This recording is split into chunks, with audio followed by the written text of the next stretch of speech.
Conseguiu por aí? Isso. Muito bem, irmãos. O que é essa festa que teve essa semana de Corpus Christi?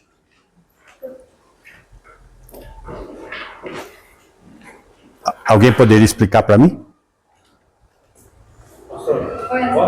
Espera um pouquinho. Oi? Pode. Pelo que eu fiquei sabendo, tudo começou a partir de um padre, partiu o cálice e sangrou esse cálice, e aí caiu na mesa, aí o Papa veio aqui no Brasil e ordenou que nessa época estendesse o tapete para fizesse uma... E o padre tinha que ir na frente com uma cruz. Quase isso, quase isso. Aí, tá próximo, tá próximo. Põe o vídeo aí para a gente começar a entender. Preste atenção, irmãos, para vocês terem luz sobre o assunto. Esse daí é um vídeo católico, tá? A presença de Jesus na Eucaristia, ou seja, o entendimento de que o pão e o vinho consagrados à missa são verdadeiramente o corpo e o sangue de Cristo. Agora, de onde vem essa certeza católica? Bom, primeiro aparece de maneira menos incisiva nas cartas de Paulo. 1 Coríntios, ele diz: porventura o cálice de bênção que abençoamos não é a comunhão do sangue de Cristo? O pão que partimos não é, porventura, a comunhão do corpo de Cristo? Repare que ainda não é claramente a afirmação de que o corpo e o sangue são a hóstia sagrada durante a Eucaristia. Mas, depois disso, há um entendimento mais claro, porque esse entendimento vai ganhando força com o passar do tempo, e nada mais específico do que um sermão de Agostinho de Hipona, o Santo Agostinho. O pão que você vê sobre o altar, santificado pela palavra de Deus, é o corpo de Cristo. O cálice, ou melhor, o que o cálice contém, santificado pela palavra de Deus, é o sangue de Cristo. Então essa é a base para a doutrina da transubstanciação, que ensina que a substância do pão deixa de existir. E o mesmo se entende que acontece com a substância do vinho. Ela deixa de existir. Depois da consagração, o vinho torna-se verdadeiramente o sangue de Cristo. O entendimento de outras denominações cristãs, no entanto, especialmente protestantes, é outro. Na visão protestante, a consubstanciação é a ideia de que o pão continua sendo pão e o vinho continua sendo vinho. Mas Cristo está realmente presente em, com e sob o pão e o vinho. Ainda que não gostasse muito do termo consubstanciação, Martinho Lutero defendia a presença real de Cristo na Eucaristia. Não importa se Sem e o demônio, junto com os fanáticos, vierem à frente e perguntarem: como podem o pão e o corpo ser uma coisa só? Eu sei que todos os espíritos e homens sábios juntos têm menos sabedoria do que o dedo mindinho da majestade divina. Por fim, o que os católicos celebram nessa quinta-feira é a presença real do corpo de Cristo, a hóstia transformada depois da consagração. E a base para essa crença, além do que eu já mostrei antes, são as palavras do próprio Jesus, conforme relatadas nos Evangelhos. Isto é o meu corpo.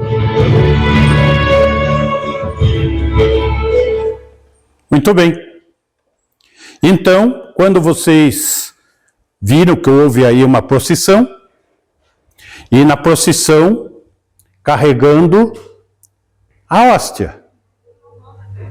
E eles creem que ali era o corpo de Cristo. Mas vamos entender como que surgiu isso. Primeiro, nós temos que entender a primeira informação que chegou disso daí.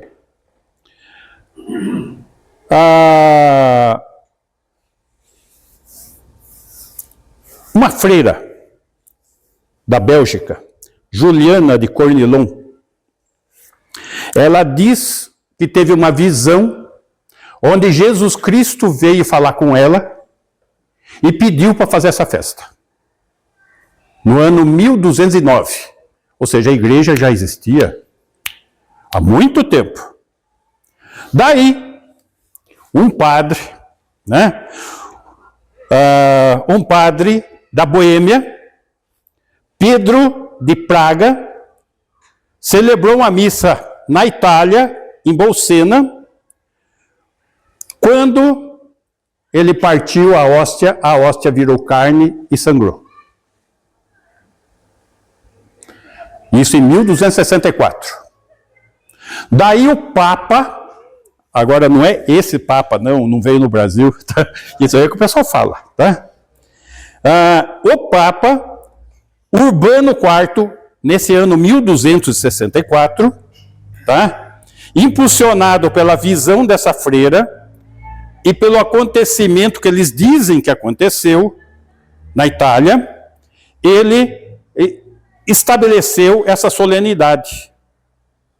É um dogma católico, não tem uma base na Bíblia. É fruto de uma visão de uma freira e de uma encenação, como sempre. Quando que o cânon encerrou, gente? Apocalipse. De lá para cá, atenção, inclusive os pentecostais, esse negócio de revelação fora da Bíblia, é nisso que dá. Tá? Revelação fora da Bíblia, é nisso que dá. Então, aí o Papa, ele institui o sacramento do corpo e sangue de Jesus, onde o pão vira corpo e o fruto da vide vira sangue, de fato e de verdade. Tá? E eles instituíram a quinta-feira como data oficial. Por quê? Porque Jesus participou da última ceia para eles na quinta-feira. E sexta ele foi crucificado. E nós sabemos que, biblicamente, nem isso pode se ter certeza. Porque a Bíblia não fala que ele foi crucificado na sexta-feira. A Bíblia fala que ele foi crucificado na véspera do sábado. Lembrando que o sábado, Shabat, quer dizer descanso. Então ele é aplicado para o descanso semanal e para feriados. E tinha um feriado ali, a Páscoa, que cai em qualquer dia da semana. É a primeira lua cheia da primavera. Então, outra informação que nós temos na Bíblia, que é o sinal do profeta Jonas, que ele estaria 3 dias e 3 noites no ventre da terra e ressuscitaria. Então, é uma questão matemática. Se ele foi crucificado na sexta, sexta para sábado, sábado para domingo, domingo para segunda-feira. Mas a Bíblia fala que ele ressuscitou no domingo, no primeiro dia da semana. Então eles têm uma persistência no paganismo. Porque sexta-feira é o dia da deusa mãe do paganismo. Semíramis, Vênus, Diana, Ceres, Astarte, Astarote. Notem, é o dia da deusa mãe, que o símbolo dela é o peixe. Daí a sexta-feira santa tem que comer peixe. E como eu trabalhei muitos anos na rua de vendedor, eu almoçava em restaurante. E tem o prato do dia, né? E o prato do dia de sexta-feira é peixe, em todos os restaurantes. Então, essa tradição, ela vem dentro da nossa cultura, sem nós sabermos. Então, nós temos uma cultura católica, sem sabermos que se trata de dogmas católicos. Muito bem. Então, isso é Corpus Christi. Agora, nós precisamos entender o que é o que a Bíblia fala. Vocês perceberam que ele apresentou ali a doutrina da consubstanciação. A consubstanciação é uma doutrina das igrejas reformadas. Quais são as igrejas reformadas? Luterana, metodista, presbiteriana.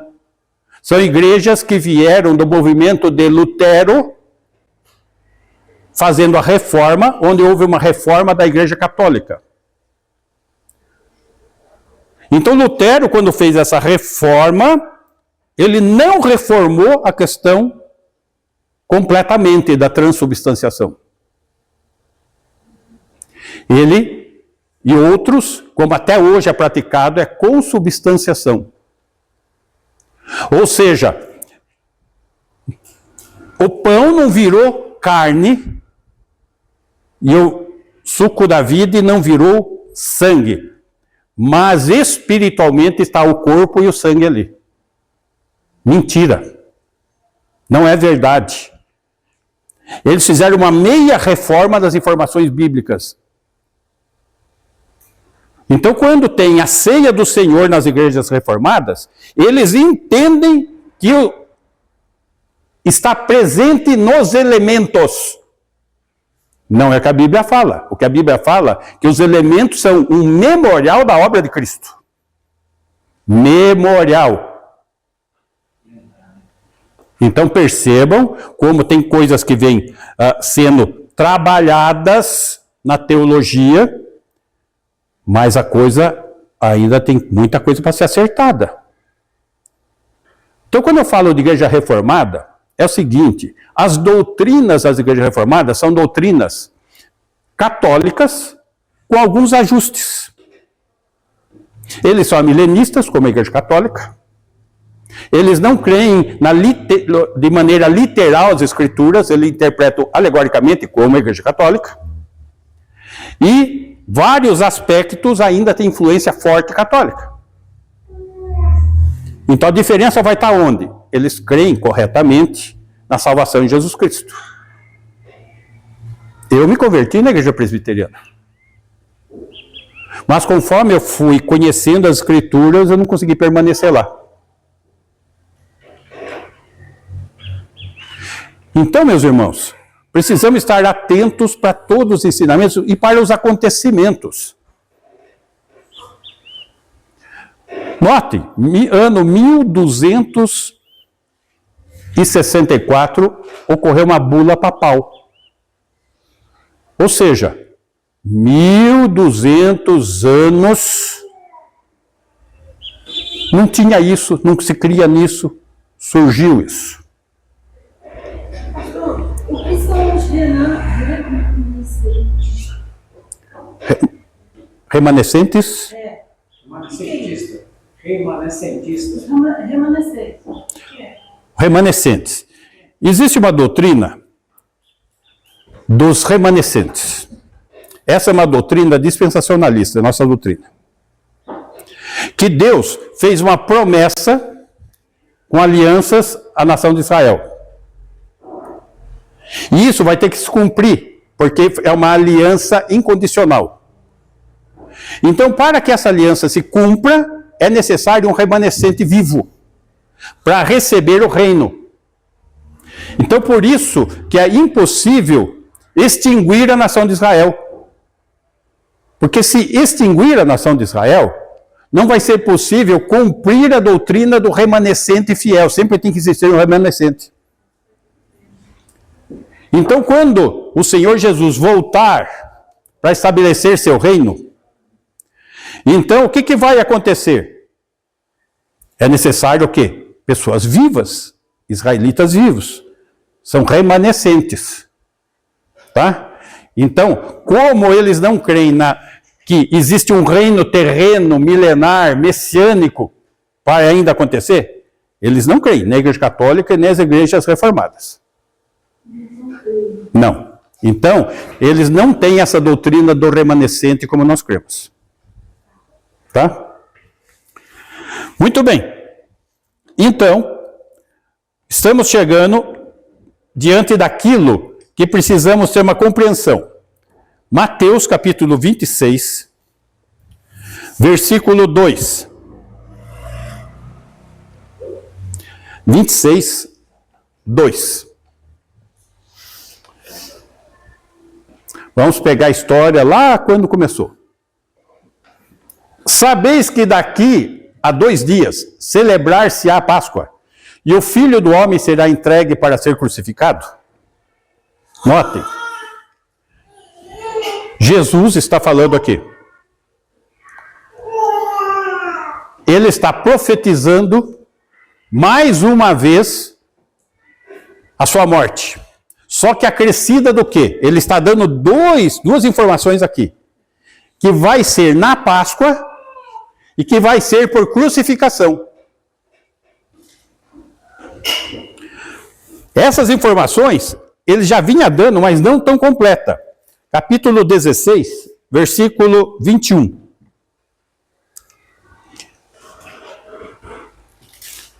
Desde esse tempo, começou Jesus Cristo a mostrar a seus discípulos que lhe era necessário seguir para Jerusalém e sofrer muitas coisas dos anciãos, dos principais sacerdotes e dos escribas, ser morto e ressuscitado no terceiro dia. Essa é a primeira vez em Mateus que ele dá essa informação aos discípulos. Então eles já deveriam saber que ele iria ser morto e quem iria levantar acusação era a liderança religiosa. Muito bem. No capítulo 17, versículo 22. Reunidos eles na Galileia, disse-lhes Jesus: o Filho do Homem está para ser entregue nas mãos dos homens. 23.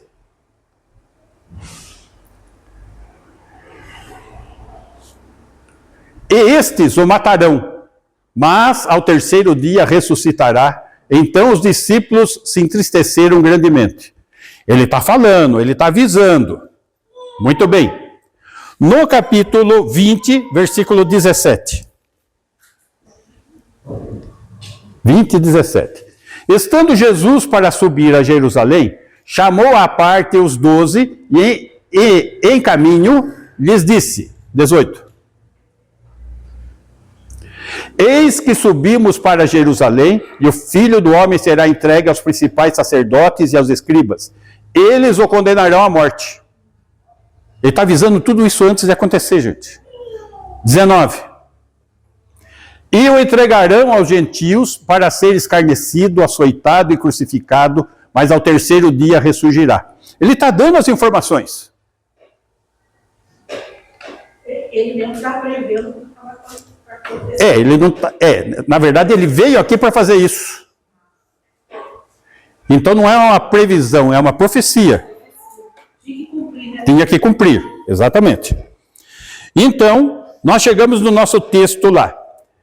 Capítulo 26, versículo 7. Aproximou-se dele uma mulher, Maria, irmã de Lázaro, trazendo um vaso de alabastro cheio de precioso bálsamo, que lhe derramou sobre a cabeça, estando ele à mesa. Meus irmãos, qual que era o costume judaico? A pessoa, quando morria, ela tinha que ser colocado ervas aromáticas e perfume no corpo, na preparação do corpo para o sepultamento. Ok? Como Jesus acabou de profetizar sua morte na Páscoa e por crucificação, esse rito não poderia ser feito de maneira completa, como não foi. Lembra que eles fizeram o embalsamento, embalsamaram ele com algumas ervas, colocaram, mas não foi completo. Aí as mulheres foram no domingo de manhã, lá, de madrugada, para preparar o corpo, fazer essa perfumaria. E estava vazio o túmulo. Elas não fizeram porque ele já tinha ressuscitado. Então o que aconteceu? Maria criou de tal forma na profecia que ele falou, que ela derramou o perfume sobre ele, porque ela não ia ter oportunidade de fazê-lo quando ele morresse. Versículo 12. Pois derramando este perfume sobre meu corpo, ela o fez para o meu sepultamento. Então, e teve o quê? Uma reação dos discípulos. Por quê? Esse perfume custava 300 denários. Um denário é o trabalho de um dia. 300 denários é o trabalho de um ano. Ela pegou um perfume do valor de um ano de trabalho e derramou sobre Cristo. E enxugou os seus pés com o cabelo, que é a glória da mulher, para glorificar ele. Então, percebam a percepção que essa mulher teve. Interessante que ela tem uma percepção muito profunda, porque são 3 vezes que ela é citada nas Escrituras. A todas as 3 vezes ela é citada aos pés de Jesus. Sempre aos pés de Jesus, para adorá-la.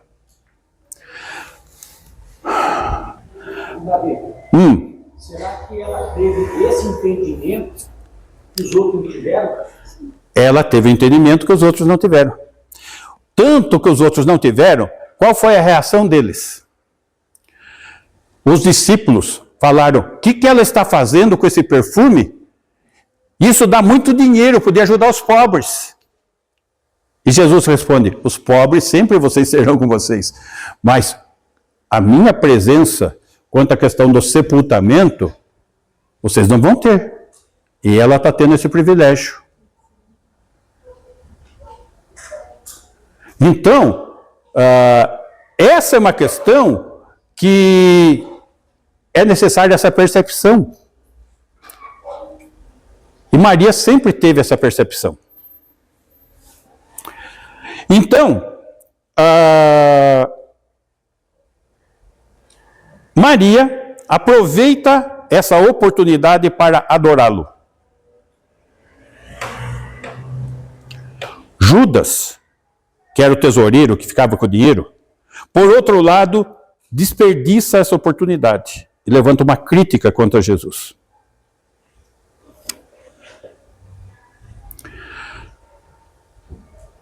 Será que ele tinha pretensão, se Jesus era o Messias, que deveria estabelecer o reino, e ele era o tesoureiro? Será que a pretensão dele seria que o reino fosse estabelecido e ele fosse o ministro das finanças do reino? E quando Jesus falou que ele seria morto e crucificado, frustrou a fé dele. Porque qual foi a primeira coisa que ele fez? Ele saiu dali, foi atrás da liderança judaica e vendeu Jesus por 30 moedas.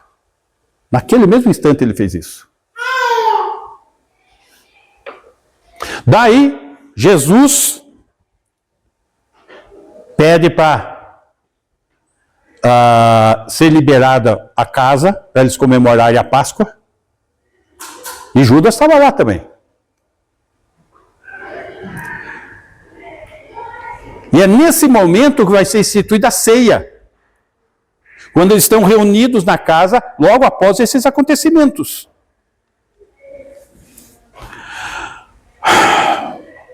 Então, imagina só Judas. 3 anos convivendo, aprendendo, testemunhando milagres, sinais, prodígios de Jesus. Naquela noite, Jesus lavou os pés dele também. E ele dá brecha para Satanás.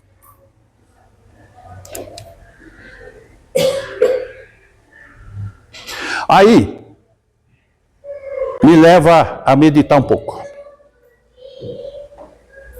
Quantas vezes nós estamos cultuando, orando, fazendo pedidos para o Senhor, e Ele respondendo os pedidos, abençoando,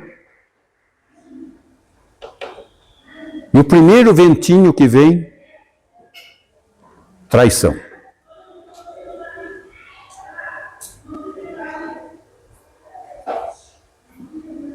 O ser humano não mudou, gente.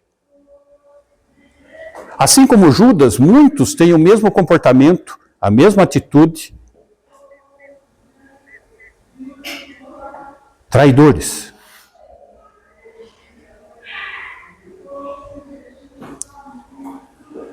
A oportunidade está ali. Maria agarra a oportunidade. Judas desperdiça. E Judas se tornou o quê? Exemplo, um aviso para aqueles que dizem ter e ser de Jesus. Em sua religiosidade, assim como Judas desperdiça a oportunidade de adorá-lo. Essa é a situação, essa é a realidade. Assim como Caim quis adorar a Deus do jeito dele, os religiosos hoje querem adorar a Deus do jeito deles. Fazendo procissão, falando que o corpo está ali naquela hóstia que simboliza o sol, não simboliza o corpo de Cristo. Tanto que se vocês... eu estava vendo algumas filmagens, o padre vai com aquele solzinho na frente. Hóstia, ostensório, simboliza sol, o Deus Sol do mitraísmo, o Deus Sol da Babilônica, o Deus Sol Baal.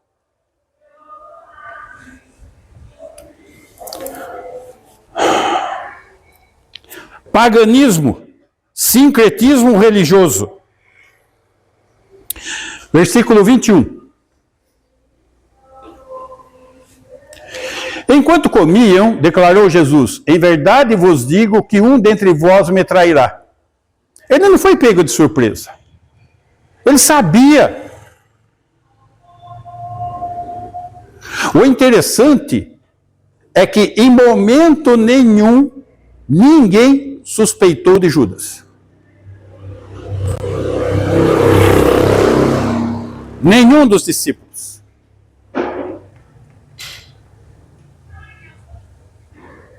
Notem como a religiosidade pode ser enrustida a ponto de convencer todas as pessoas.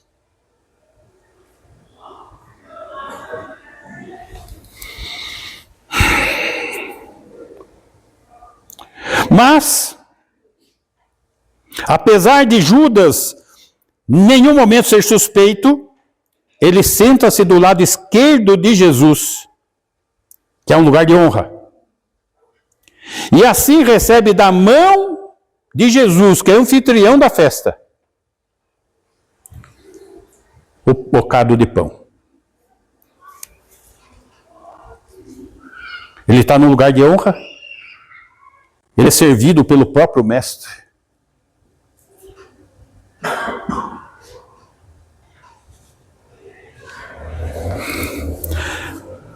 João, capítulo 13, versículo 27.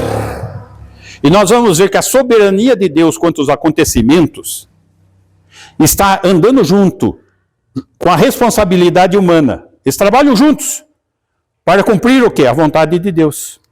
Qual a vontade de Deus? Que seu filho seja traído, entregue às autoridades religiosas, crucificado, ressuscite, pague o preço pelo meu e pelo seu pecado. Essa é a vontade. Essa é a vontade soberana de Deus. 13, João 13, 27. E após o bocado, imediatamente entrou nele Satanás. Então disse Jesus: o que pretendes fazer? Faze-o depressa. E ninguém desconfiou. Ele era o tesoureiro, ele se levanta, vira o que Jesus falou no ouvido dele. Ele deve estar saindo comprar alguma coisa aqui para a festa, ele que está com a bolsa, né? Na verdade, ele estava indo pegar as 30 moedas e concluir o plano de traição. Pastor, mas ele tinha consciência que ele ia fazer isso desde antes, quando ele foi escolhido pelos 12 apóstolos? O Judas não. Jesus tinha. Jesus tinha. Ele era o filho da perdição. Tanto que Jesus fala que melhor seria que ele nem tivesse nascido.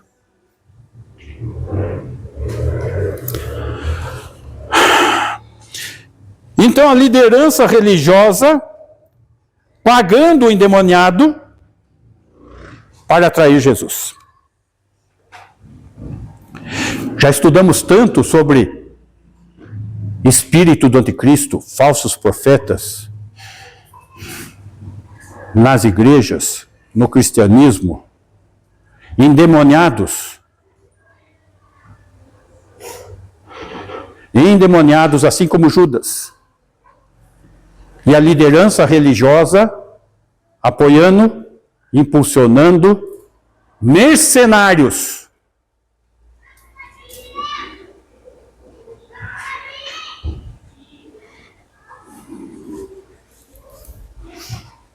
Versículo 26. Mateus 26, 26.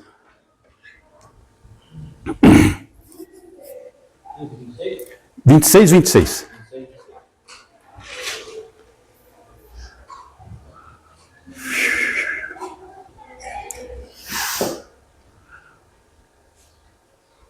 Enquanto comiam, tomou Jesus um pão e, abençoando-o, partiu e deu aos discípulos, dizendo: tomai, comei, isso é meu corpo. Meus irmãos, nós estamos aqui na Páscoa judaica. Cerca de 1.500 anos que isso é comemorado, desde o Egito.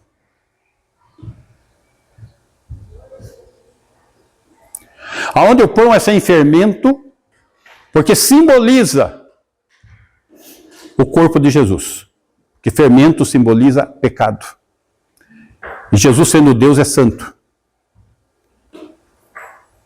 Então, lá atrás, não tinha esse significado. Nós já fizemos a Páscoa judaica aqui para entender isso. O significado foi instituído aqui, por Jesus. Se Jesus, notem, se Jesus, naquele momento, está com o pão asmo, sem fermento, como esse, ele parte.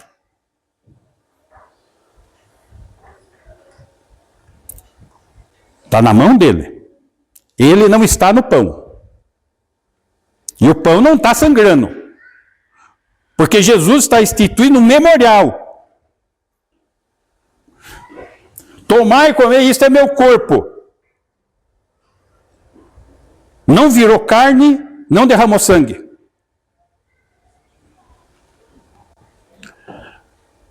É muito importante isso que eu fiz agora, partir o pão. Mesmo eu sendo criado na igreja presbiteriana, a primeira vez que eu vi um pastor fazer isso, pegar o pão e partir, me deu um negócio, que nem um choque. Sabe? Meu Deus do céu, partiu o pão.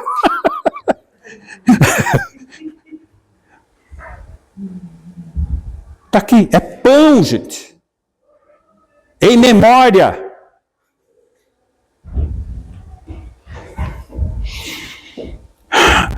Seu corpo foi quebrado como pão, como memorial, como na Páscoa.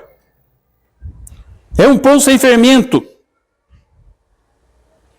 É impossível que ele tenha literalmente virado carne e sangue. Ele estava servindo pão. Não existia sequer a presença espiritual dele dentro do pão, como as igrejas reformadas ensinam.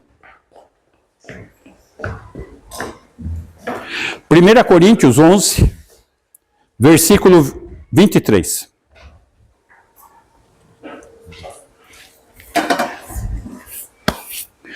Enquanto comiam...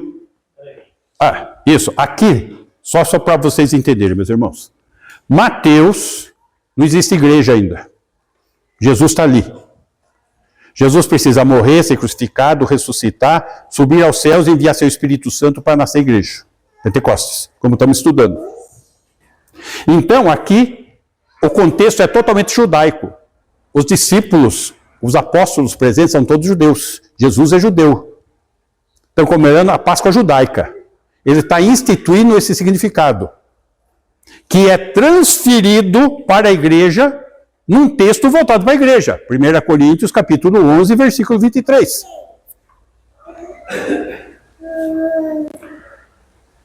Porque eu recebi do Senhor o que também vos entreguei. Tá? O verbo entregar aqui é tradicionei. É uma tradição apostólica. Paulo está estabelecendo oficialmente essa tradição apostólica. Que o Senhor Jesus, na noite que foi traído, tomou o pão.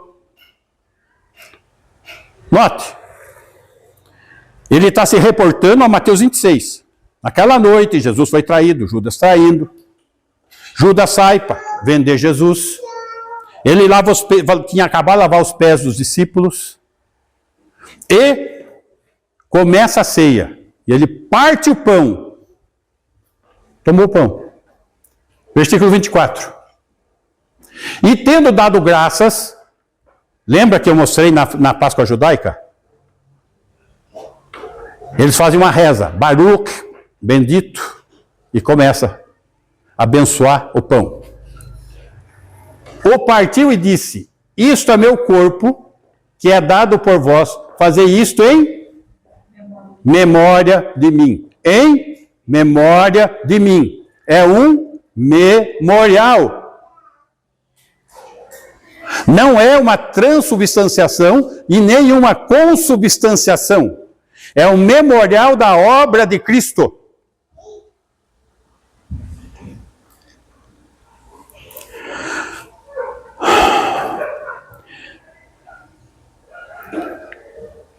Mateus 26, versículo 27.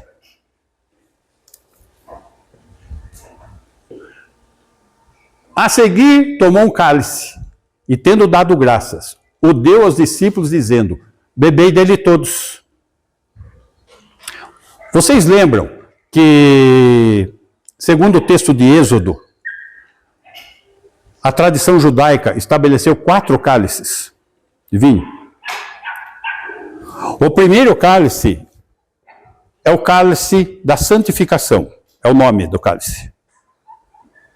Onde está falando que tirarei, separarei, santificar, separar. Então ele separou o seu povo, tirou da terra do Egito. O segundo cálice é o cálice da libertação, onde livrarei da escravidão, livrou. O terceiro cálice é o cálice da redenção, onde ele fala que resgatarei. Ele seria o Goel, resgatador. Isso que quer dizer redenção. Então, nesse terceiro cálice, o cálice da redenção, ele fala, isto é meu sangue, que é dado por vós.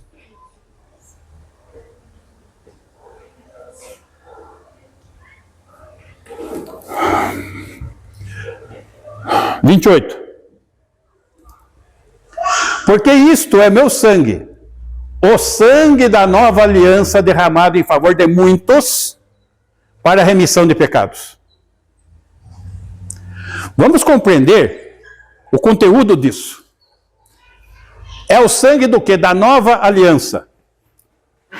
Nova aliança, que promete bênção.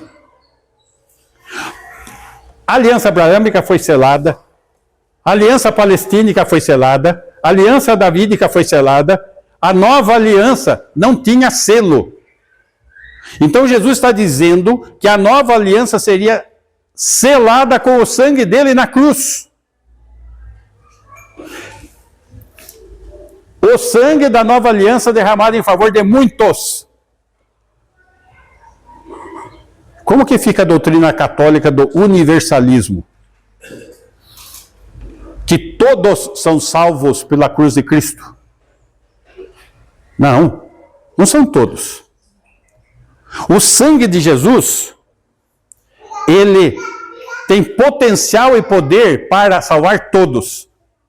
Porém, este sangue é eficaz somente sobre os que creem. Porque Deus amou o mundo de tal maneira para que todo indivíduo que nele crê não pereça, mas tenha vida eterna. Muitos, os que creem, para remissão ou perdão de pecados, porque o salário do pecado é a morte. Então esses que creem são perdoados.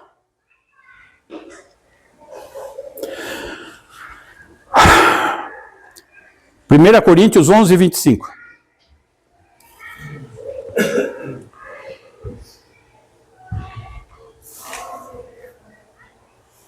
25.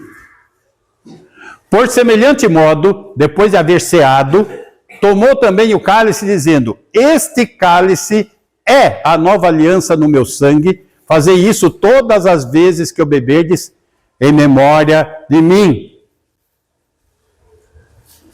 É um memorial, de novo, é um memorial da obra de Cristo, do amor de Deus, da remissão dos pecados, da vitória sobre a morte.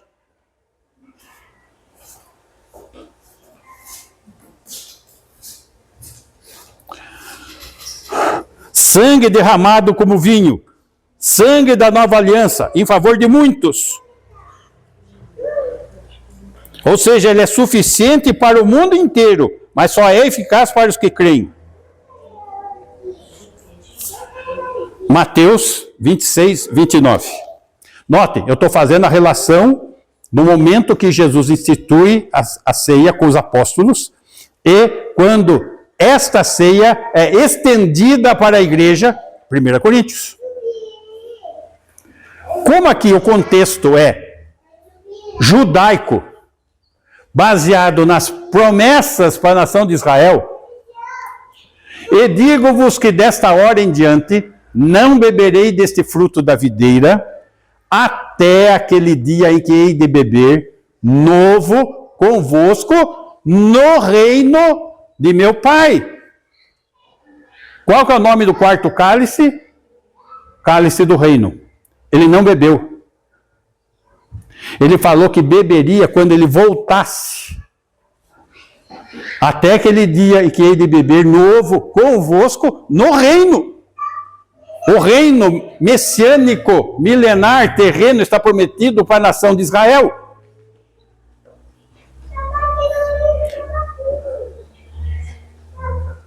Como nós cremos nas alianças feitas com Deus, com a nação de Israel, todas elas, nós cremos isso.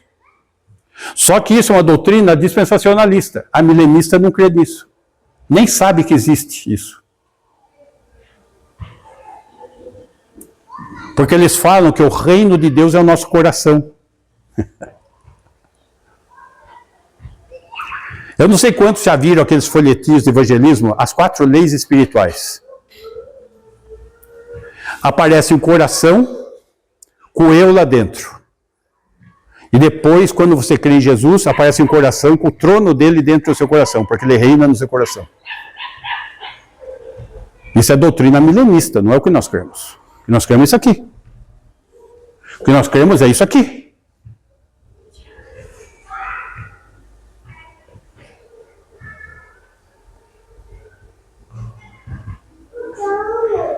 Reino no coração é doutrina católica. Que a maior parte das igrejas evangélicas crê do mesmo jeito.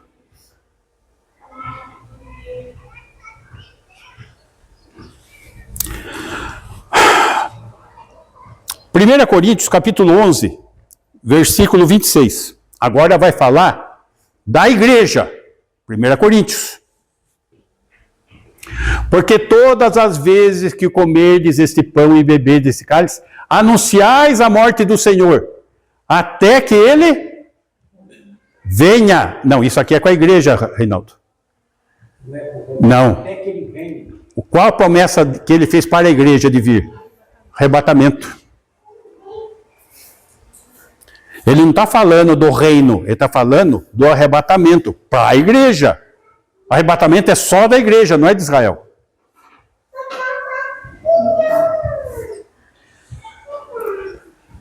Perceba a diferença dos dois textos. Um texto está dentro do contexto judaico. O outro texto está dentro do contexto de igreja. tem promessas diferentes, tem uma plateia diferente. O que é a igreja? É formada de judeu convertido a Jesus e de gentio convertido a Jesus. Esses dois, de ambos, fez um, o corpo de Cristo, a igreja.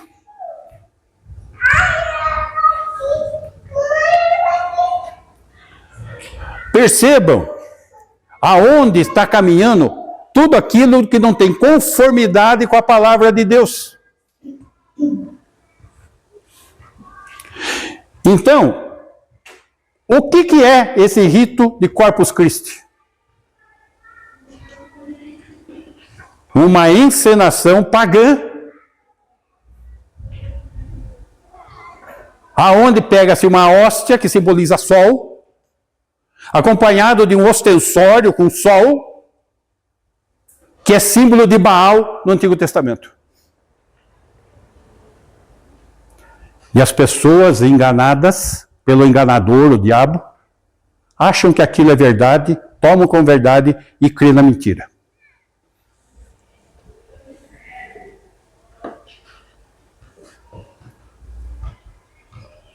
Mas a verdade é o que está na Bíblia, que nós estamos vendo.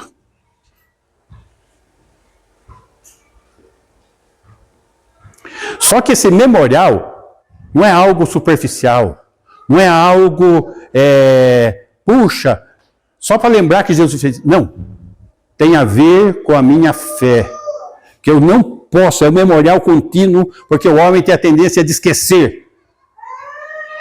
É um memorial contínuo da nossa condição de pecador resgatado. Versículo 27. Por isso, aquele que comer o pão ou beber o cálice do Senhor indignamente, ou seja, menosprezando o sangue de Cristo, vivendo em pecado, será réu do corpo e do sangue do Senhor. Está fazendo de maneira fútil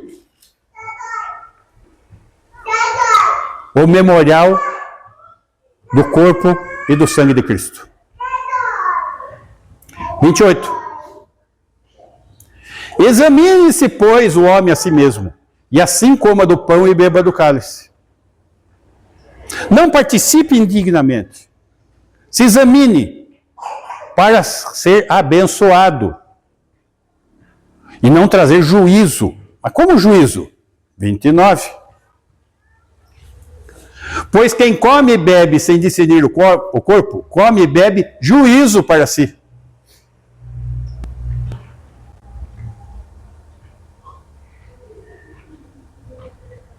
Está menosprezando, está pisando o sangue de Jesus. 30.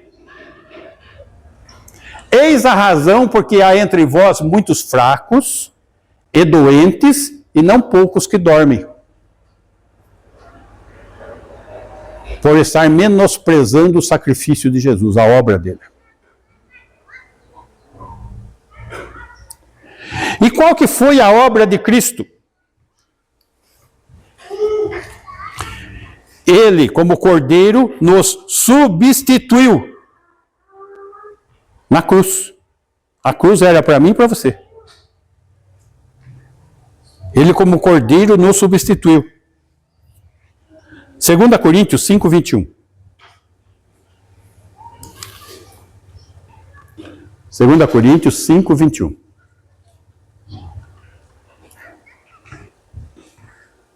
Viu? Aí, aquele que não conheceu o pecado, ele o fez pecado por nós. Nos substituiu. Para que nele fôssemos feitos justiça de Deus. Não há justo nem sequer um, mas fomos justificados pelo sangue de Jesus. 1 Pedro 1,18. 1 Pedro 1,18. Onde fala da redenção, do preço que foi pago na obra de Cristo. Sabendo que não foi mediante coisas corruptíveis como prata e ouro, que fosses resgatados, resgatador, do vosso fútil procedimento que vossos pais vos legaram. Pecado. 19. mas pelo precioso sangue, como de cordeiro sem defeito e sem mácula, o sangue de Cristo. Essa é a obra de Cristo. Romanos 3, 23. Romanos 3, 23.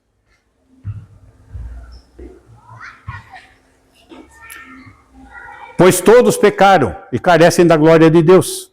24.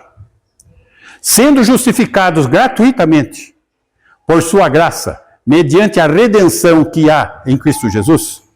25. A quem Deus propôs no seu sangue como propiciação, para ser propício a nós, mediante a fé, para manifestar a sua justiça, por ter Deus, na sua tolerância, deixado impunes os pecados anteriormente cometidos. Notem, ele derramou sangue para ser propício a nós. Ele tomou o peso do pecado. O pecado não ficará impune, diz a Escritura. Então, o pecado tem que ser punido. Então, ele tomou a punição minha e sua sobre ele. 26. Tendo em vista a manifestação da sua justiça no tempo presente. Ou seja, o pecado não fica impune. Para ele mesmo ser justo e justificador daquele que tem fé em Jesus. Então ele pôs a lei, que o pecado não fique impune, e ele colocou a punição do pecado sobre ele mesmo, para cumprir o que ele prometeu. Então ele é justo e justificador. E por fim, Hebreus capítulo 9, versículo 11. Hebreus 9, 11. Quando, porém, veio Cristo como sumo sacerdote dos bens já realizados, mediante o maior e mais perfeito tabernáculo, não feito por mãos, quer dizer, não dessa criação, está falando do tabernáculo celestial. 12. Não por meio de sangue, de bodes e de bezerros, mas pelo seu próprio sangue. Entrou no Santo dos Santos uma vez por todas, tendo obtido eterna redenção. Volta no 11 de novo, por favor. Quando, porém, veio Cristo, o Verbo encarnou, ele veio. Versículo 12.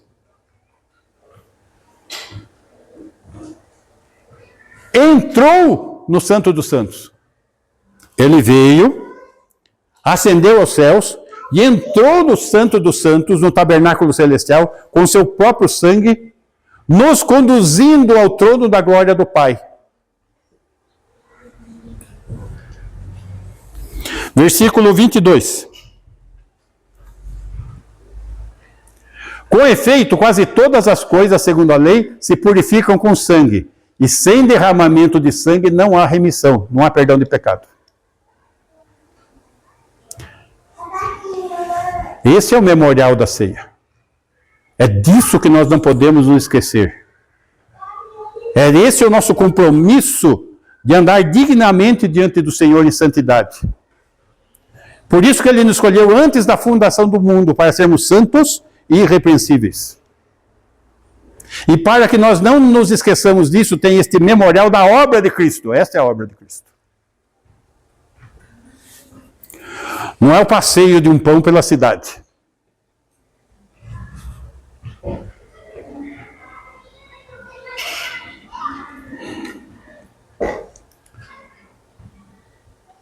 Você, que diante do que nós vimos,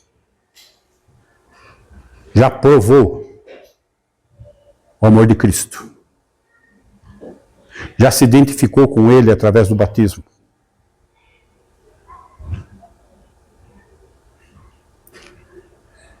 Já analisou a si mesmo. Examine-se, pois, o homem a si mesmo.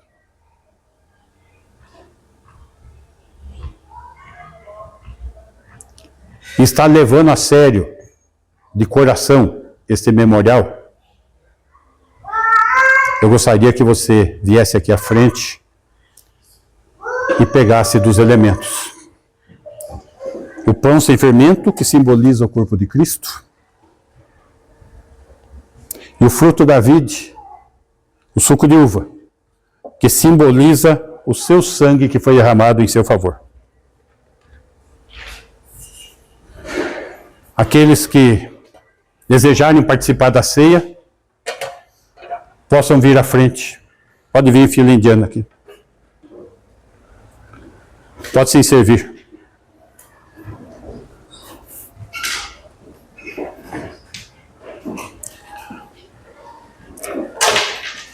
Você que ainda não está... Espera um pouquinho, daí a gente vai junto. Nós vamos participar juntos, tá, gente? Vai pegando e vai... Isso.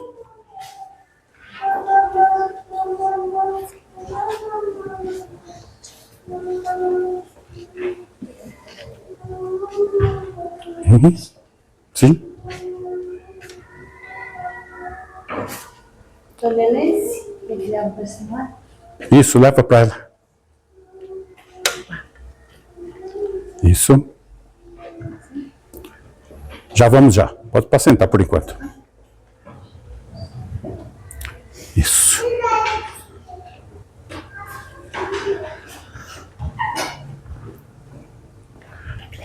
Quero. Isso.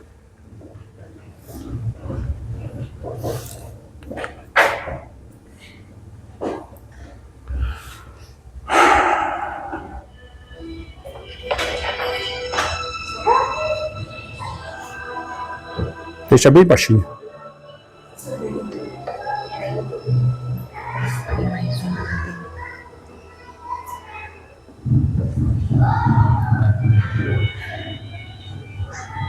Este memorial é o memorial do corpo de Cristo. O Verbo se fez carne e habitou entre nós, cheio de graça e de verdade. E vimos a sua glória, glória como do unigênito do Pai. E no momento daquela Páscoa, Jesus muda o simbolismo do pão. E fala, este é o meu corpo que é dado por vós. Comei dele. Fazer isso em memória de mim. Comamos.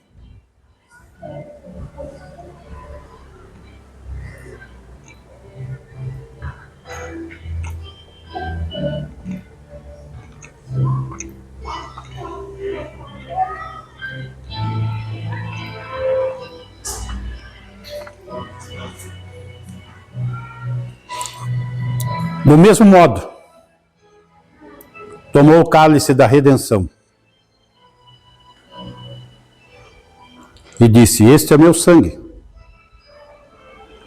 o sangue da nova aliança, que é dado por vós. A nova aliança ela é superior à antiga aliança, à lei. Porque a lei só aponta para o pecado, não salva. Só mostra que somos pecadores. Mas o sangue da nova aliança é o sangue que foi derramado em favor de mim e de você, para fazermos parte do corpo de Cristo e aguardarmos com esperança e fé a sua vinda nos céus e nos arrebatar para estar para sempre com Ele. Participemos dele todos.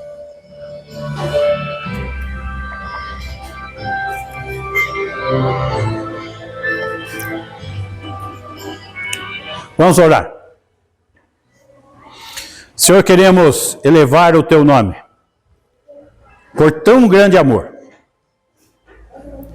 Amor, onde o Senhor deixou a sua glória e se fez homem por amor de cada um de nós, para ser um sacrifício perfeito de um homem por outro homem.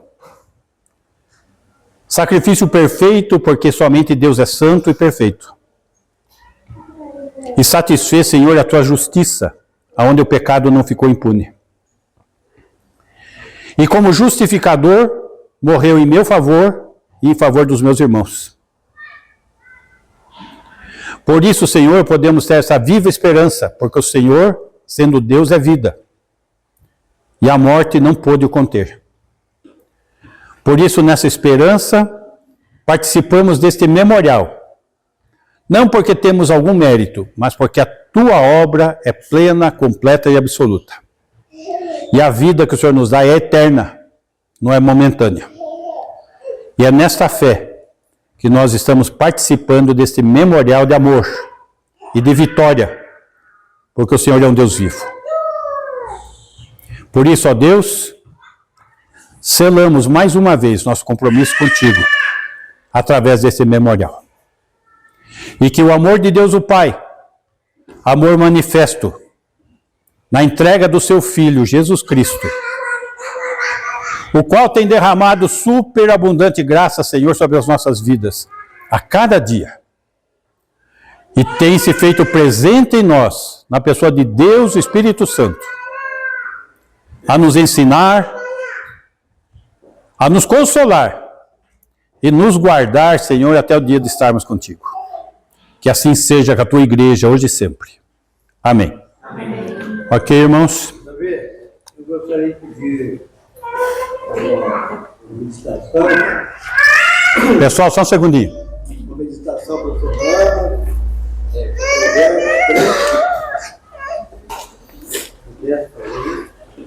Provérbios 3, 5, 6, 7.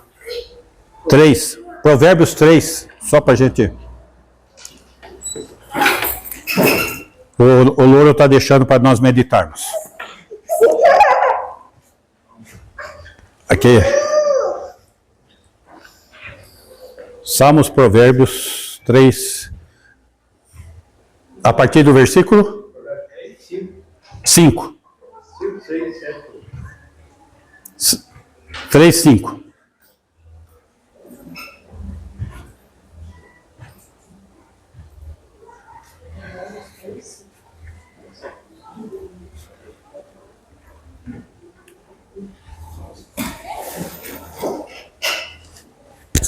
Confia no Senhor de todo o teu coração e não te estribes no teu próprio entendimento.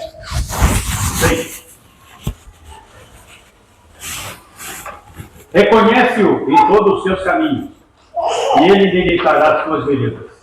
7. Não seja sábio aos seus próprios olhos. Teme ao Senhor e aparta-te do mal.